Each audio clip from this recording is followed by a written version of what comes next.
ఆశ్రయ నీవేనా, ప్రయాసపడి సమస్త జనులకు విశ్రాంతినిచ్చే నీవేనా, దుఃఖిత పీడిత నిరాధారులకు ఆశ్రయ నీవేనా, అనుదిన రక్షణ సువార్తనందించు పరమ నివేదనా, అనుదిన రక్షణ సువార్తనందించు పరమ నివేదనా, యేసయ్య దీవెనా, యేసయ్య దీవెనా, యేసయ్య దీవెనా, యేసయ్య దీవెనా.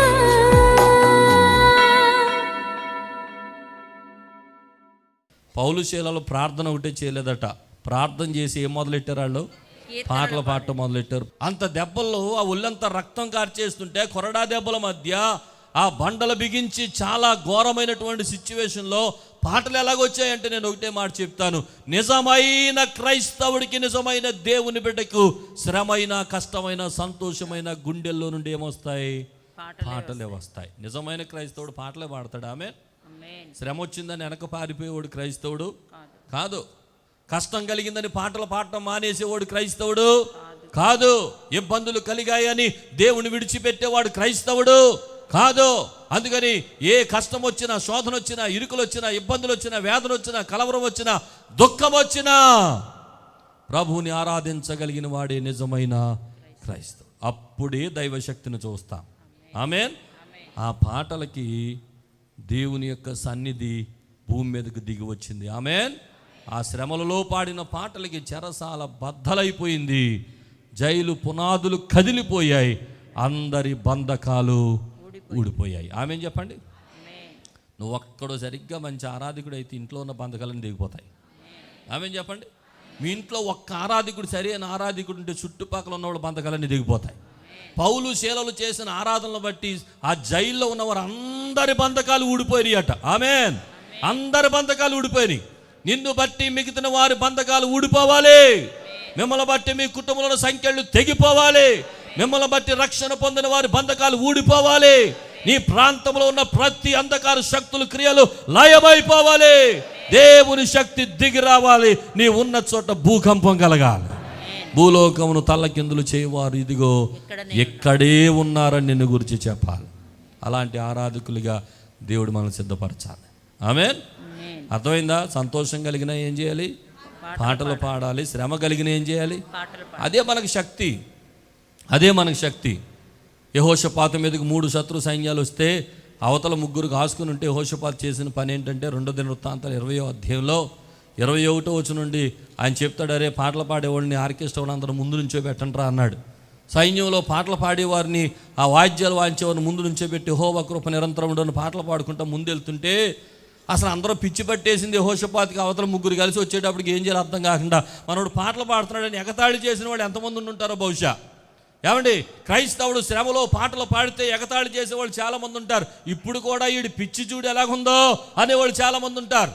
శ్రమ కలిగినప్పుడు పాటలు పాడుతుంటే, ఆరాధన చేస్తుంటే, ఇంకా మానక మందిరానికి వెళ్తుంటే, మానక ప్రార్థనకి వెళ్తుంటే, నీ కష్టంలో, నీ శ్రమలో, నీ ఇబ్బందులో ఇంకా 10 మందిని తీసుకొచ్చి ఇంట్లో ప్రార్థన పెడుతుంటే, నువ్వు ప్రార్థన మానకుండా వెళుతుంటే, ఎంత జరిగినా ఈడు ఇంకా పిచ్చి ముదిరింది, ఇంకా దేవుడు దేవుడు అంటున్నాడు, దేవుడు ఈడు మంత్రాలకి ఏమైనా చింతకాయలు రాలుతాయా అని చెప్పి నిన్ను అపహాస్యం చేసేవాళ్ళు చాలామంది ఉంటారు. కానీ దేవుని సేవకునిగా చెప్తున్నాను, అదే నీవు ఆశీర్వాదం పొందే గొప్ప సమయం. ఆ సమయమే నువ్వు దీవించబడే గొప్ప సమయం. ఆమేన్. యెహోషాపాతు కనుక వారు పాడుటకును స్తుతించుటకును మొదలు పెట్టగానే వారి మీదకు వచ్చిన 3 మీద దేవుడు మాటుగాండ్రును పెట్టను కనుక వారిలో వారి తగాదాల పడి వీళ్ళు వచ్చేటప్పటికి 3 చంపుకుని చచ్చిపోయారట. స్తోత్రం కలుగును గాక. ఏం జరిగిందో తెలుసా? వాళ్ళ 3 మీద ఉన్న బంగారం అంతా ఏరుకుని వెళ్ళిపోయాడు. స్తోత్రం చెప్పండి ఒకసారి గట్టిగా, ఇంకా గట్టిగా స్తోత్రం చెప్పండి. హల్లెలూయా. పాడితే అలాంటి లాభాలు ఉంటాయి, ఆరాధన చేస్తే అలాంటి అద్భుతాలు జరుగుతాయి. ఆమేన్. కొన్నిసార్లు కీడు సంభవించినా, శ్రమకాలం సంభవించినా, మన ఆరాధన బట్టి శ్రమను దేవుడు మనకి ఎలా మారుస్తాడు? మేలుగా మార్చేస్తాడు. స్తోత్రం కలుగును గాక. మన మీదకి వచ్చే శత్రువుల ద్వారే మనకు లాభాలు కలుగుతాయి కొన్నిసార్లు. ఆమేన్ చెప్పండి. కొన్నిసార్లు మనల్ని హింసించడానికి వచ్చిన వారి ద్వారే దేవుడు మనల్ని ఆశీర్వాదానికి వారసులుగా చేసేస్తాడు. స్తోత్రం చెప్పడం సరిగట్టిగా. వాళ్ళేం చంపేద్దామని చూశారు, దేవుడే వాళ్ళ మీద ఉన్న బంగారం అంత ఇచ్చి పంపించాడు. ఆమేన్. ఏంటి కారణం? శ్రమలో కూడా పాటలు పాడిన సైన్యం, శ్రమలో కూడా ఆరాధించిన సైన్యం, శ్రమలో కూడా దేవుని స్తుతించిన సైన్యం, శ్రమలో కూడా దేవుని ఘనపరిచిన సైన్యం. అందుకనే శ్రమలలో దేవుని ఆరాధించిన లాంటి ఆరాధికులు, భక్తుల ద్వారా దేవుడు అద్భుత కార్యాలు జరిగించారు. స్తోత్రం కలుగునుగాక. స్తోత్రం చెప్పండి. హల్లెలూయా.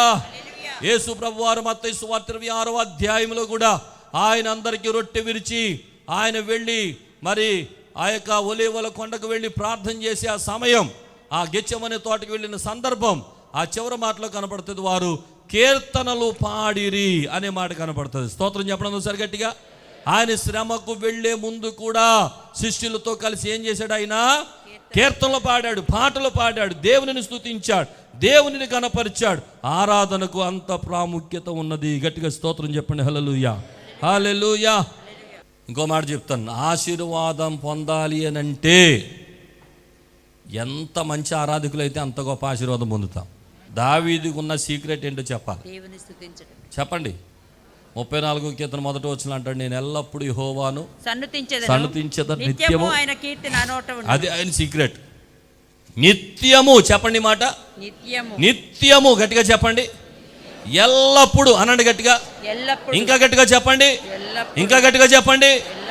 ఎప్పుడైనా సరే, ఏ సమయమైనా, ఏ గడి అయినా, ఏ నిమిషమైనా, ఏ పూటైనా, శ్రమైనా, సంతోషమైన, ఆనందమైన ఏ పరిస్థితి అయినా దావీదు జీవితంలో నేర్చుకున్న ఒకే ఒక గొప్ప పని ఏంటంటే, నేను ఎల్లప్పుడూ యెహోవాను సన్నుతిస్తాను, నిత్యము ఆయన కీర్తి నా నోటన ఉండును.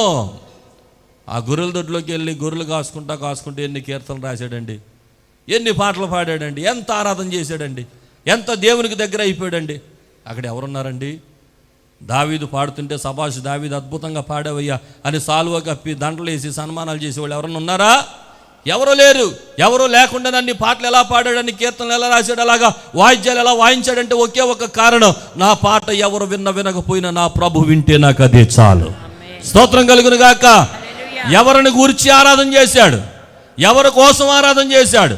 మనుషులు చూడాలని కాదు, మనుషులు మెచ్చుకోవాలని కాదు, మనుషులు ప్రశంసించాలని కాదు, మనుషులు పొగడాలని కాదు, మనుషుల ద్వారా మెప్పు పొందాలని కాదు. నా ఆరాధన నా దేవునికి చెందితే చాలు అనుకున్నాడు. గొప్ప ఆరాధన చేశాడు. ఆ ఆరాధన గొర్రెలు కాసుకునేవాడిని తీసుకెళ్లి ఇశ్రాయేలును కాసే రాజుగా మార్చేసింది. గట్టిగా చప్పలు కొట్టి ప్రభువుకు స్తోత్రాలు చెల్లించాలి. ఇక్కడ ఉన్న వాళ్ళకి ఒక సీక్రెట్ చెప్తున్నాను. చదువుకునే యవనస్తులారా, మీకు మంచి ఉద్యోగం రావాలన్నది మీ గురి కదా. చదువు ఎందుకు చదువుతారు? మంచి పొజిషన్లో ఉండాలని. మంచి పొజిషన్లో ఉండాలని కోరుకునే ప్రతి ఒక్కరూ చదువుకునే ముందు గంట తలుపులు వేసుకుని దేవుని స్తుతించేసి చదవండి. గొప్ప జ్ఞానం వచ్చేస్తుంది మీకు. ఆమేన్ చెప్పండి. ఆమేన్. దేవుని స్తుతించండి. ఎగ్జామ్స్కి వెళ్ళే ప్రతి సమయం గంటల తరబడి ఆరాధన చేసి మీ హృదయాల నిండా దేవుని నింపేసుకొని ప్రభువుని స్తుతిస్తూ ఆయన ఘనపరుస్తూ ఆయన నాతో ఉన్నాడనే ధైర్యాన్ని తెచ్చుకొని అప్పుడు వెళ్ళండి, దేవుడు సహాయం చేస్తాడు. అప్పుడు వెళ్ళరు మనోళ్ళు. చివరి టైంలో మా దగ్గరికి వస్తారు, హాల్ టికెట్ మీద చెయ్యేసి ప్రార్థన చేయండి అయ్యారు. హాల్ టికెట్ మీద చెయ్యేసి ప్రార్థన చేయాలంటే ఏమొస్తుంది చెప్పండి? హాల్ టికెట్ మీద చెయ్యేసి ప్రార్థన చేస్తే ఏమైనా జరుగుతుందా? ఏం జరగదు. కొంతమంది పెన్నులు ఇచ్చేస్తారు మాకు, ఈ పెన్నులకు ప్రార్థన చేయండి. మేము ప్రార్థన చేయగానే పెన్నులోకి అభిషేకం వచ్చి రాసేస్తారేమో.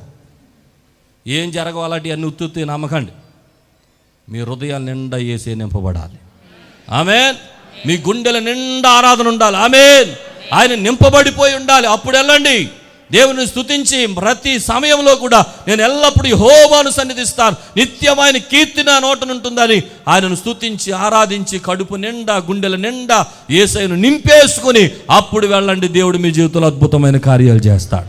స్తోత్రం చెప్పండి. హల్లెలూయా. గట్టిగా చెప్పండి. హల్లెలూయా. ఇంకా గట్టిగా చెప్పండి. హల్లెలూయా, హల్లెలూయా. నాకు కొంతమంది టెన్షన్గా ఫోన్ చేస్తారు, అన్న ఇంకో గంటలో రిజల్ట్స్ వస్తుందన్న, ప్రార్థన చేయండి అన్న. ఇంకో గంటలో వచ్చేస్తుందంటే ప్రార్థన చేయమంటారు. ఇప్పుడు గంటలో ప్రార్థనలో మొత్తం మారిపోవాలి నెంబరు. ఒక గంట ముందు నేను ప్రార్థన చేస్తే పేపర్లో లేని నెంబర్ కూడా ఎక్కేయాలి అక్కడ. మీ విశ్వాసం గొప్పదే కానీ ఇన్స్టెంట్గా అద్భుతాలు జరిగిపోవాలని అనుకోకండి. అప్పటికప్పుడు జరిగిపోవాలి, ఇప్పటికిప్పుడు జరిగిపోవాలి అనుకోకండి. మీ హృదయంలో యేసయ్య పరిపూర్ణంగా ఉంటే ఎప్పుడు అద్భుతాలే జరుగుతాయి. మీ స్థాయిని ఎవరు ఆపలేరు. ఆమేన్. మీ స్థితిని ఎవరు ఆపలేరు. ఆమేన్. మీకు ఉన్నతమైన స్థితిని దేవుడు ఇస్తాడు. ఆమేన్. గొప్ప కార్యాలు దేవుడు జరిగిస్తాడు. ఆమేన్. దావీదు జీవితంలో చేసిన ప్రతి అద్భుత కార్యాన్ని దేవుడు మీ జీవితంలో కూడా జరిగిస్తాడు. ఆమేన్. సౌలులో దురాత్మలు పట్టినప్పుడు దావీదు సితార వాయించగా సౌలులో దురాత్మలు పారిపోయాయి. ఆమేన్ చెప్పండి.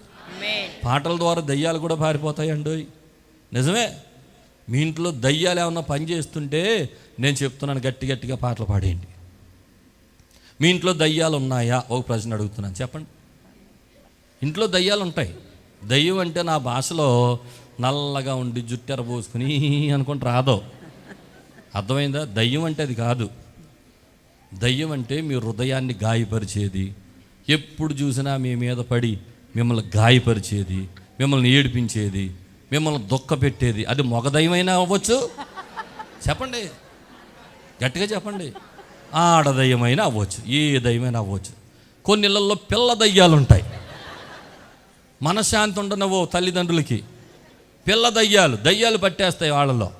ఈ దురాత్మలు పోవాలంటే ఒకే ఒక్క సీక్రెట్ ఏంటంటే పాటలు పాడుతూ, సంగీతములు వాయిస్తూ, దేవునిని గణపరుస్తూ ఆరాధన చేస్తూ ఉంటే పరిశుద్ధాత్ముడు మీ ఇంట్లోకి వస్తాడు, దయ్యాలు పారిపోతాయి. ఆమేన్. అర్థమైందా బెదరు?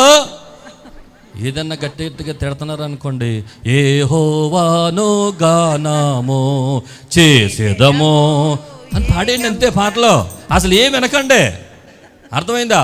ఇంటే ఏమవుతుంది, మళ్ళా రివర్స్ అయ్యి మీరో మాట మాట్లాడాల్సి వస్తుంది. మీరో మాట మాట్లాడితే ఏమవుతుంది, కూరలో ఉప్పు ఎక్కువ అయిపోద్ది, లేనిపోని తెప్పలన్నీ పడాల్సి వస్తాయి. అందుకని ఏమొద్దండి, ఎవరేం మాట్లాడినా సంతోషంగా దేవుని స్తుతించండి. నీవుంటే నాకు చాలు యేసయ్యా, నీ వెంటే నేను చప్పట్లో.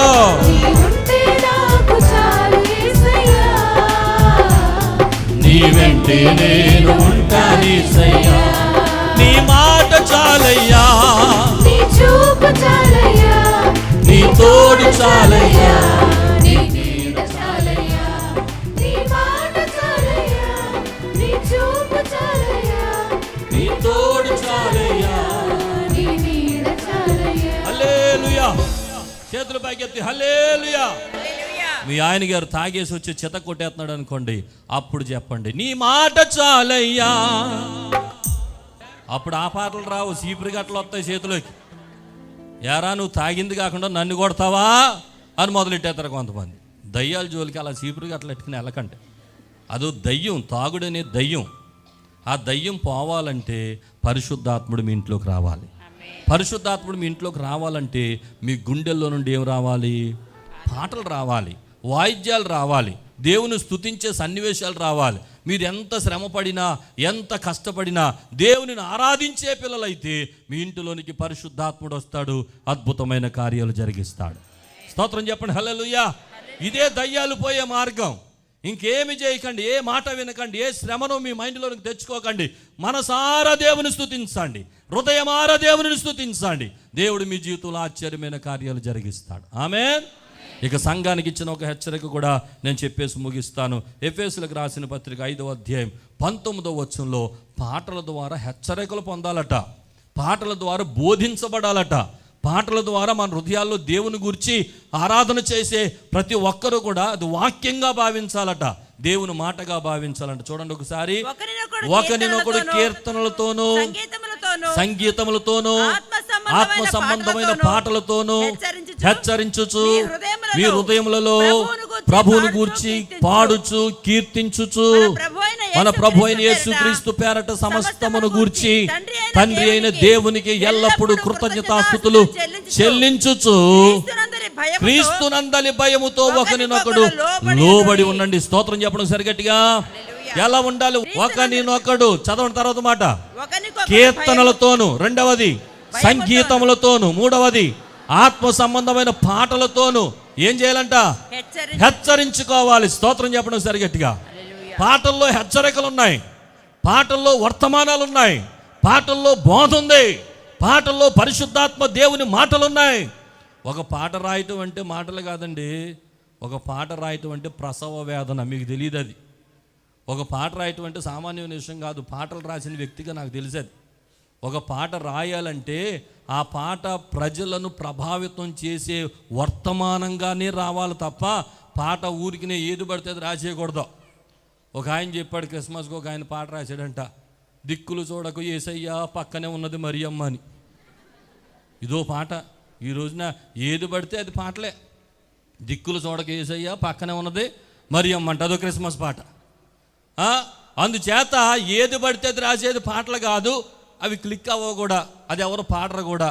మనుషాత్మతో రాసే ఏ పాట ప్రజల్లోనికి వెళ్ళదో, మనుషుల ద్వారా రాయబడిన ఏ పాట కూడా ప్రజలు పాడలేరు, పాడరు. దాన్ని ఊరికనే కొన్నిసార్లు వినేసి వదిలేస్తారు. కానీ ఆత్మతో నింపబడి పాడే పాటలు ఉంటాయి, రాసే పాటలు ఉంటాయి.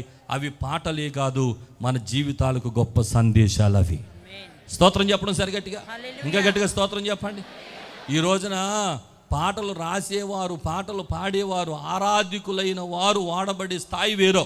నేను గమనించాను అది. మన రాష్ట్రంలో చూడండి, దేశంలో ఎక్కడైనా చూడండి, ఉట్టి ప్రసంగాలు చేసే ప్రసంగికుల కన్నా ఆరాధనతో కూడిన ప్రసంగికులు చాలా స్పీడ్గా ముందుకెళ్తారు. పాటలు రాసే వర్తమానికులు, గేసన్న గారిని తీసుకోండి, ఆయన పాటలు ఆరాధన ద్వారా వర్తమానాలు అందిస్తూ చాలా దూసుకెళ్ళిపోయింది పరిచర్య. ఆమె చెప్పండి సరిగట్టిగా. ఒక దినకరన్ గారిని చూడండి, ఏమండి, ఒకే ఒక్క పాట. ఏం పాట? రమ్మనుచున్నాడు అంటే చాలిక గుండెల్లో నుండి దుఃఖం అలా కట్టలుగా దిగిపోయేది. స్తోత్రం చెప్పడం సరిగట్టిగా. అలాంటి ఎన్నో పాటల ద్వారా ప్రజలను ప్రభావితం చేశారు.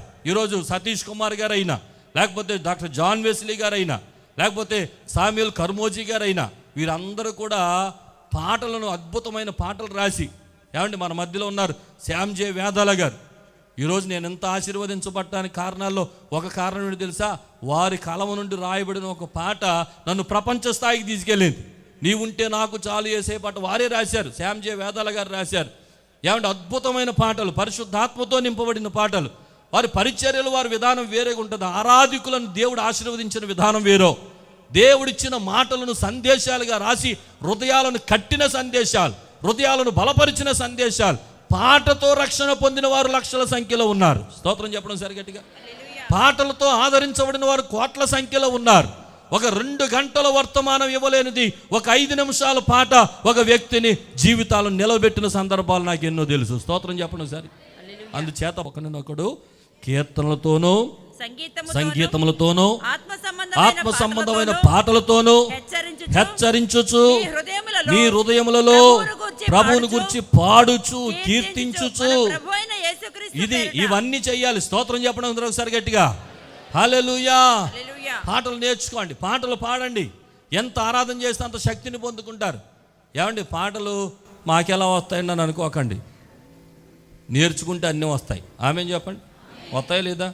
పాటలు నేర్చుకుంటే అన్నీ వస్తాయి లేదా? ఏదైనా మనంతటా మనకు వచ్చేది కదా, నేర్చుకుంటేనే కదా వచ్చేది. అవునే కదా? 2 రోజులు ఎంత ఎలా తెలుసు నీకు? నేర్చుకున్నావు, అంతే వచ్చింది. స్తోత్రం చెప్పండి సరి గట్టిగా, గట్టిగా స్తోత్రం చెప్పండి. ఏదైనా అంతే, నేర్చుకుంటూ వచ్చేద్దా? ఆమెం చెప్పండి, గట్టిగా స్తోత్రం చెప్పండి. పాటల మీద కూడా శ్రద్ధ పెడుతూ వచ్చేది. మీ ఇల్లును దేవుని యొక్క మందిరంగా మలుచుకోండి. స్తుతించే ఒక నిలయంగా మార్చండి. ఆరాధించే ఒక ఆరాధికుడు నిలయంగా మార్చుకోండి. దయ్యాలు పారిపోతాయి, రోగాలు పారిపోతాయి, అద్భుతమైన కార్యాలు జరుగుతాయి. ఆరాధించే ఇల్లు నూతన యెరూషలేముగా మార్చబడుతుంది. స్తోత్రం చెప్పండి, హల్లెలూయా. గట్టిగా చెప్పండి, హల్లెలూయా. కాబట్టి దేవుని సేవకునిగా ఈ మాటలన్నీ మీకు తెలియజేస్తున్నాను. ఆరాధికులుగా మార్చబడండి, దేవుని శక్తిని పొందుకోండి. ఆఖరిగా కొలసీలకు రాసిన పత్రిక 3వ అధ్యాయం 16వ వచనం. సంగీతములతోనూ కీర్తనలతోనూ ఆత్మ సంబంధమైన పద్యములతోనూ ఒకనికి బోధించుచు. ఏట్ల ద్వారా బుద్ధి చెప్పుకోవాలంట? సంగీతాలతో బుద్ధి చెప్పుకోవాలంట, కీర్తనలతో బుద్ధి చెప్పుకోవాలంట, ఆత్మ సంబంధమైన పద్యాలతో ఒకనొకడు బోధించుకోవాలంట, బుద్ధి చెప్పుకోవాలంట. కృపాసహితంగా మీ హృదయంలో దేవుని గురించి గానం చేయండి, పాడండి. సమస్త జ్ఞానముతో క్రీస్తు వాక్యమును సమృద్ధిగా నివసింపనీయండి. దేవునికి స్తోత్రం చెప్పడం సరిగట్టిగా. పాటలంటే ఊరికని తీసి పడేసేది కాదు, పాటలంటే దేవుని వాక్యము. ఆమేన్. పాటలు పాడే కొద్దీ వాక్యం నింపబడుతుంది. వాక్యం నింపబడే కొద్దీ పరిశుద్ధాత్ముడు నివసిస్తాడు. పరిశుద్ధాత్ముడు నివసించే కొద్దీ దైవ కార్యాలు మీ గృహంలో జరిగిపోతాయి. ఆమేన్. ఆమేన్. ఎంతమంది మంచి ఆరాధకులుగా మార్చబడాలని ఆశపడుతున్నారు? ఎంతమంది మంచి ఆరాధకులుగా మార్చబడాలి? చేతులు పైకెత్తండి. చేతులు పైకెత్తిన వారు లేచి నిలబడండి. మీరు 2 చేతులు పైకెత్తండి, కళ్ళు మూసుకోండి. త్వరగా ప్రభువా నన్ను ఒక బలమైన ఆరాధకుడిగా చేయండి. నేను ఆరాధన చేస్తుంటే, నేను పాడుతుంటే నీ అభిషేకం నా ఇంట్లో దిగి రావాలి. దురాత్మలు పారిపోవాలి, చీకటి శక్తులు పారిపోవాలి, అపవిత్రాత్మ శక్తులు పారిపోవాలి, రోగాల నుండి విడుదల కావాలి, మా ఇంట్లో సమస్యలన్నీ పారిపోవాలి. నిన్ను ఆరాధించే ఒక నిజమైన ఆరాధకుడు ఇవన్నీ పొందగలుగుతాడని వాక్యంలో నుండి మేము నేర్చుకున్నాం. మాతో మాట్లాడావు, మమ్మల్ని దర్శించండి, నీ కృపతో బలపరచండి. చేతులు పైకెత్తి స్వరం తెరిచి యేసయ్యా ఒక నిజమైన ఆరాధకుడిగా నన్ను చేయండి ప్రభువా. ఆరాధించండి, స్వరం తెరవండి. హల్లెలూయా హల్లెలూయా హల్లెలూయా. స్తోత్రం స్తోత్రం స్తోత్రం స్తోత్రం స్తోత్రం స్తోత్రం స్తోత్రం. ఇంకా ఇంకా ఇంకా ఇంకా ఇంకా ఇంకా ఇంకా ఇంకా ఎంత గట్టిగా స్వరమెత్తి స్తోత్రం చెప్పగలిగితే అంత బిగ్గరగా స్వరమెత్తి స్తోత్రం చెప్పండి. హల్లెలూయా.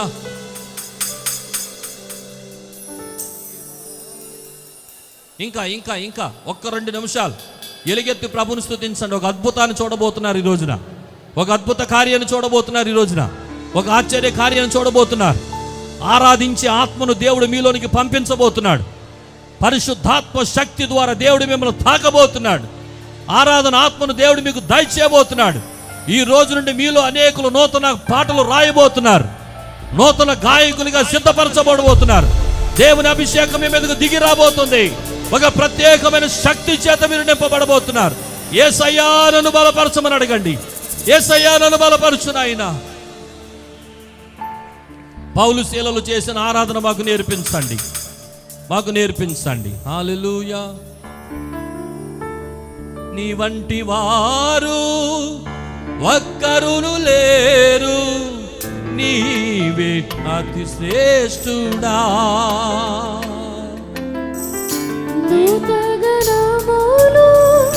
నిత్యము పోలిచే చేతులు పైకెత్తి నీవే పరిశుద్ధుడా.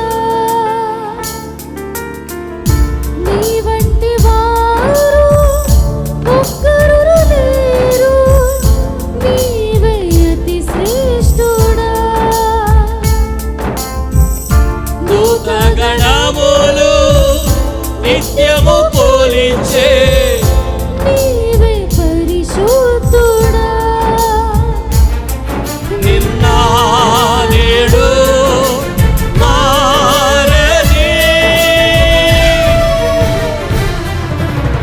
ఆరాధన స్తుతి ఆరాధన.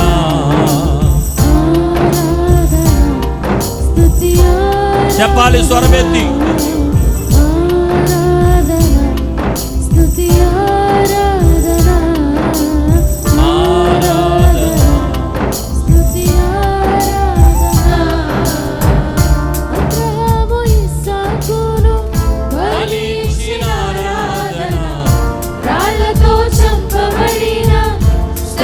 వలె ఆరాధన అబ్రహాము ఇస్సాకును బలించిన ఆరాధన, రాళ్ళతో చంపబడిన శవను వలె ఆరాధన. ఆరాధన స్తుతి ఆరాధన. ఆమేన్. స్తోత్రం. స్తుతి ఆరాధన. ఆరాధన స్తుతి ఆరాధన. ఆరాధన స్తుతి ఆరాధన. ఆరాధన స్తుతి ఆరాధన. చప్పట కొడుతూ ఆరాధన ఆరాధన స్తుతి ఆరాధన. యేసయ్యా నీకే నీకే ఆరాధన నాయనా, స్తుతి నీకే ఆరాధన ప్రభు. ఇది బంధకాలు తెంచబడే ఆరాధన, ఇది స్వస్థతను పొందుకునే ఆరాధన, ఇది అద్భుతాలు చూసే ఆరాధన, ఇది కన్నీటిని తుడవబడే ఆరాధన, హృదయాలలో నెమ్మదినిచ్చే ఆరాధన, మనశ్శాంతిని పొందుకునే ఆరాధన ఇది. హల్లెలూయా. యేసు రాజా నీకే నీకే ఆరాధన, నీకే ఆరాధన, నీకే ఆరాధన. స్తోత్రం స్తోత్రం స్తోత్రం స్తోత్రం. ఇలా ఆరాధించుచున్నప్పుడే ప్రతి కలవరము కొట్టివేయబడును గాక, ప్రతి కన్నీరు తొడవబడును గాక, ప్రతి వేదన కట్టబడును గాక. ఈ రోజు నుండి ఒక నూతన శక్తిని మీరు పొందుకొందురు గాక, ఒక బలమైన ఆరాధికులుగా మార్చబడుదురు గాక. శ్రమలలో ఆరాధించే సైన్యముగా, సంతోషములు ఆరాధించే సైన్యముగా దేవుని చేత అభిషేకించబడుదురు గాక. హల్లెలూయా, హల్లెలూయా, హల్లెలూయా.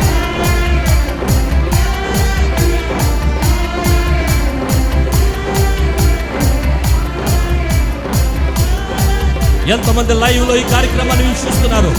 ఇప్పుడే మీ గృహాలలోనికి దైవ శక్తి దిగి వచ్చునుగా, దేవుని శక్తి దిగి వచ్చునుగా. మీ కుటుంబాల్లో ఉన్న వ్యతిరేకమైన ప్రతి పరిస్థితులు సమాధానము కలుగునుగాక, నెమ్మది కలుగునుగాక, ఆనందము కలుగునుగాక, ఆశీర్వాదములు కలుగునుగాక. ఓ హల్లెలూయా, యేసు రాజా నీకు స్తోత్రమయ్యా, స్తోత్రమయ్యా, స్తోత్రమయ్యా, స్తోత్రమయ్యా. స్తుతి నాయనా, స్తుతి నాయనా, స్తుతి నాయనా, స్తుతి నాయనా, స్తుతి నాయనా, స్తుతి నాయనా, స్తుతి నాయనా, స్తుతి నాయనా, స్తుతి నాయనా. హల్లెలూయా, హల్లెలూయా, హల్లెలూయా. వందనాలు ప్రభు, వందనాలు ప్రభు, వందనాలు ప్రభు, వందనాలు ప్రభు, వందనాలు ప్రభు. నీ వంటి వారెవరు లేరు నాయనా, నీకు వందనాలు, నీకు వందనాలు యేసు, వందనాలు నాయనా. సర్వోన్నతుడవు నీకు స్తోత్రాలు, సర్వశక్తివంతుడవు నీకు స్తోత్రాలు. వేల్పులలో నీ వంటి వారెవరు లేరు నాయనా. ఓ మహనీయుడా, పూజ్యుడా, గొప్పవాడా నీకు స్తోత్రం, స్తోత్రం, స్తోత్రం, స్తోత్రం.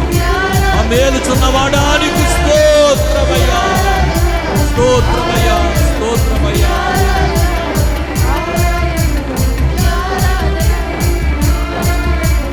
స్తుతి ఆరాధన.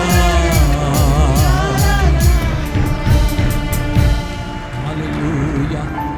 చేతులు పైకెత్తి ఎంత బిగ్గరగా స్తుతించగలిగితే అంత బిగ్గరగా స్తుతించండి, స్తుతించండి. యేసు నీకు వందనాలని చెప్పండి. నీ జీవితానికి ఇది మొదలుకొని రాజు కాబోతున్నాడు, నీ జీవితానికి ఇది మొదలుకొని అధ్యక్షుడు కాబోతున్నాడు. నీ జీవితంలో ఆశ్చర్యమైన కార్యాలు జరిగించడానికి సంసిద్ధంగా ఉన్నాడు ఆయన. Hallelujah, hallelujah. Thank you Jesus. పరిశుద్ధుడైన మా దేవా, ఉదయకాలం మాతో మాట్లాడి మమ్మల్ని బలపరిచినందుకు స్తోత్ర. ఒక నిజమైన ఆరాధికుడికి మేము జీవిస్తే ఎలాంటి అద్భుతాలు జరుగుతాయో, ఎలాంటి ఆశ్చర్యకార్యాలు జరుగుతాయి. మాతో మాట్లాడి మమ్మల్ని బలపరిచినందుకు కొరకు వందనాలు. నిజమేనైనా అన్ని వేళలా మేము స్తుతించేవారుగా, అన్ని వేళలా మేము పాటలు పాడేవారుగా, అన్ని వేళలా నిన్ను ఘనపరిచేవారుగా, అది సంతోషమైన, శ్రమైన, బాధైన, ఇరుకైన, ఇబ్బంది అయిన, రక్తమైన, మరణమైన నేను ఆరాధించే సైన్యముగా మేము జీవించడానికి సహాయం చేయండి. వాక్యానుసారమైన జీవితం మాకు దయచేయండి, అద్భుతాలు జరిగించండి నాయన. ఎంతమంది ఈ రీతిగా ఉండాలని ఆశపడుతున్నారు, వారి జీవితంలో నీ కార్యాలు జరిగించి బలపరచండి. మీరే మహిమను పొందండి. యేసు దివ్య నామమున వేడి ప్రార్థిస్తున్నాం మా పరమ తండ్రి. Amen, amen, amen. మా చిరునామా పాస్టర్ ఎం జ్యోతిరాజు, శాంతినగర్, ఏలూరు 534007, పశ్చిమ గోదావరి జిల్లా, Andhra Pradesh. Our address: pastor M Jyothiraju, Shantinagar, Eluru 534007, west Godavari district, Andhra Pradesh. మా ఫోన్ నంబర్లు 8077773333 మరియు 800877774444.